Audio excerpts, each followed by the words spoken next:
Hi, Uncle Thor here. I want to talk about the Perdra rune and the idea of Perdra as a cup. Now, I have with me here this neat old cup. It's a railroad cup. It's named for a famous train that used to run from Milwaukee through the Pacific Northwest. I don't know what those people they needed with a fancy train up there. I mean, it just doesn't seem to, but they had it.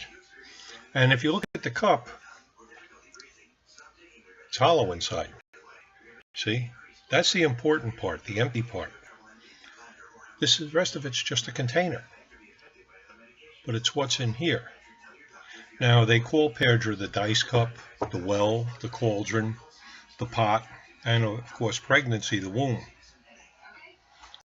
And these are all connected, these meanings, as far as the principle underlying the rune. But it's in the emptiness, what seems empty, in the void. There it is. There's the essential part of Perdra, somewhere in that void.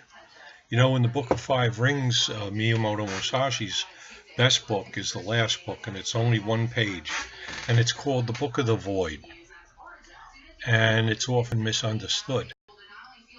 It's a very deep place within and without, which is something to consider.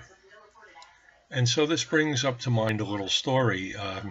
The Japanese claim it, the Chinese claim it. Either way, it's the same story. There was a very highly educated professor of philosophy, and I mean, this guy knew it all. He had studied everything: Eastern philosophy, Western philosophy, crazy philosophy. He knew all about Zen and Buddhism and Taoism and all the different philosophies that were around in his country. He knew the Shinto philosophies. So he wanted to talk to this great Zen master. He just wanted to talk to this master and get some insight.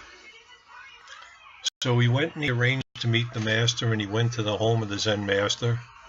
And the Zen master come out and invited him in. And from the time the door opened and this professor walked in, the professor's telling the Zen master all his qualifications. He's telling him what universities he studied at. He's telling him how he studied Taoism. He studied how, went in old libraries looking up things about Zen and Shintoism. And he's going on and on about all he's done and all he's read and all he's studied. And the Zen master quietly leads him to a table, and they sit down, and the professor's still going on. Yappity, yappity, yappity, yappity. You know, I studied this, and I have learned this. So, as is the usual custom in Asia, they sit at the table. The Zen master is going to offer his guest tea. So as he sets down the teacups, and the professor's still going on about all his qualifications, and the little professor starts pouring the tea. And what happens is he keeps pouring and keep pouring, and the professor notices all of a sudden, says, "Hey, you know, the tea, you're overpouring it." And the Zen master smiles and places the pot down. And he says, "That cup is like your mind. It is full of ideas. There's no room for anything else. You must first empty your cup that I may give you my tea. And you must first empty your mind so that I can teach you my wisdom." You see, and I've known people like that. They're so full of what's in their own head that they're unteachable. They're not willing to accept the lesson that's being given to them.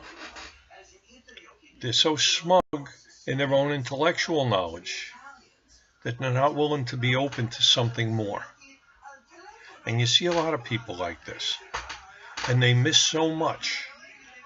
So that little parable is about teachability, about being open and receptive, just as our cup here is open and receptive when it's empty to what we want to put into it.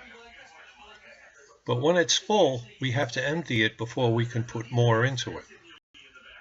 So from the Perdra rune, we get an interesting little parable that is a real observation of human nature. I hope you've enjoyed it.